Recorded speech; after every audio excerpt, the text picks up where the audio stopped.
விஜய் மாமா. நாங்கள் திருச்சி கிழக்கு தொகுதியில் இருக்கிறோம். திருச்சி ஏர்போர்ட்டில் இருக்கிறோம். ஓட்டு யாருக்கு போட சொன்னேன்? விஜய் மாமாக்கு. யார்கிட்ட சொன்னேன்? அத்தாட்ட. அத்தாட்ட விஜய் மாமாக்கு ஓட்டு போட சொன்னியா? உனக்கு ரொம்ப பிடிக்குமா விஜய் மாமாவை? எவ்வளோ பிடிக்கும்? நிறைய பிடிக்கும். நிறைய பிடிக்குமா? இந்த ஒரு சின்ன பெண் குழந்தை, இது ஒரு பெரிய, இவ தான் பெரியவ.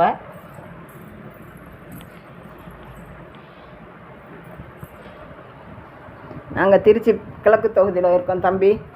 நாங்கள் தான் அந்த வயசானவங்களுக்கு உள்ள வீடியோ போட்டோம். 3வது தான் படிச்சிருக்கிறேன்.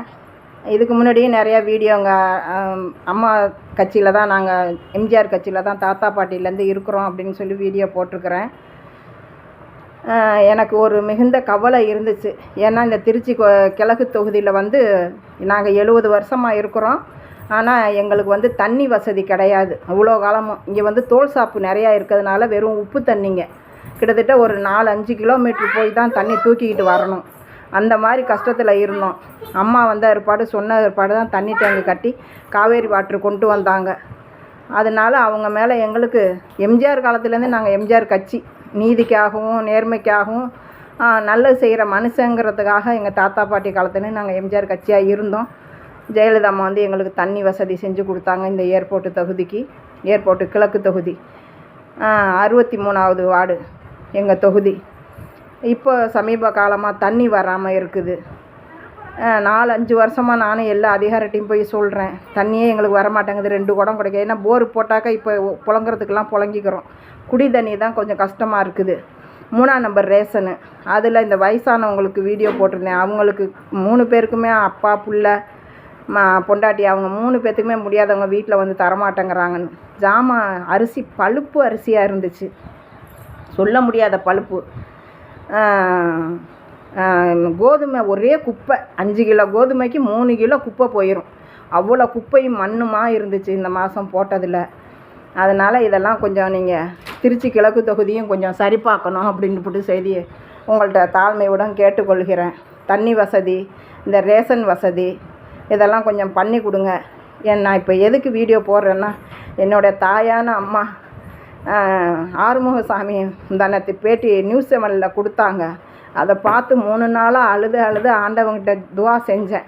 இவ்வளோ நாளும் அவர் வந்து நியூஸுக்கு வெளியில் வந்து சொல்லாமல் இருந்தவர் இப்போ வந்து ஏன் சொல்கிறாருன்னா, ஒரு நீதி கிடைக்கும் அப்படிங்கிறதுக்காக தான் ஆறுமுகசாமி வந்து நியூஸில் இந்த விளக்கத்தை கொடுத்துருக்குறாரு அப்படின்னு சொல்லி அக்கம் பக்கம் உள்ளவங்கள்ட்ட நான் சொன்னேன்.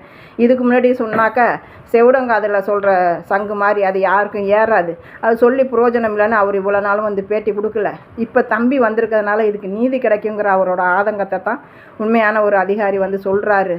கண்டிப்பாக உங்கள் காதுக்கு இந்த செய்தி வரணும், இதுக்கு தீர்வு கிடைக்கணும் அப்படின்னு நினச்சேன்.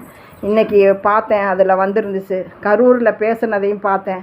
முக்கியமாக வந்துக்கிட்டு இந்த ஹாஸ்பிட்டலுங்களுக்கு, தனியார் ஆஸ்பத்திரிங்களில் பணம் வாங்கிக்கங்க, ஆனால் இறந்துட்டாக்க ஒரு காசு கூட வாங்கக்கூடாதுன்னு நீங்கள் போட்ட உத்தரவுனால அவங்க நிறைய பேர்த்த வச்சுக்கிட்டு பணம் வாங்குறது, ஏழை எளிய மக்களை அவஸ்தையில் விடுறது இனிமேல் இருக்காது.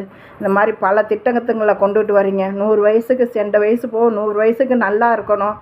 டெய்லி ஃபஜருக்கு நான் துவா ஓதுனேன் அப்படின்னு சொன்னாங்க. மகரிபு வரலையும் எங்களில் பாதுகாப்பு. என் பிள்ளைக்காக நான் அது ஓதுவேன்.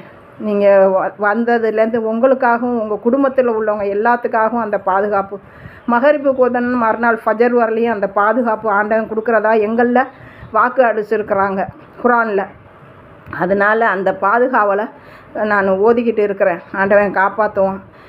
ஜெயலலிதா அம்மா பட்ட கஷ்டம் சொல்கிறாங்க ஆறுமுகசாமி.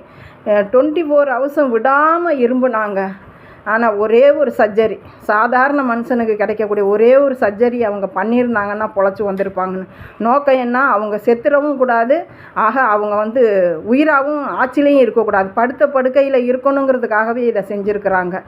ஆனால் ஒரு நேரம் இரும்பல் வந்துட்டாவே எவ்வளோ ஒரு தாங்க முடியாத அவஸ்தையாக இருக்கும் அப்படிங்கிறத நீங்களும் உணர்ந்திருப்பீங்க. மனுஷனாக இருக்கிறவங்க யாராக இருந்தாலும் ஒரு வருஷத்தில் சளி காய்ச்சல்னு வரும்போது அந்த இரும்பலோட அவஸ்தைப்படுவோம். ஆனால் அவங்க 5 நாள் அந்த இரும்பலை இரும்பி மொழியெல்லாம் வெளியில் வர்ற அளவுக்கும் பார்த்துக்கிட்டு கொடுமை செஞ்சுருக்குறாங்க. இதை நீங்கள் கண்டிப்பாக இதை நீங்கள் வெளியே கொண்டு வந்து அவங்களுக்கு தக்க தண்டனை கொடுப்பீங்க அப்படின்னு நான் கேட்டுக்கொள்கிறேன். ரொம்ப நன்றி, வணக்கம்.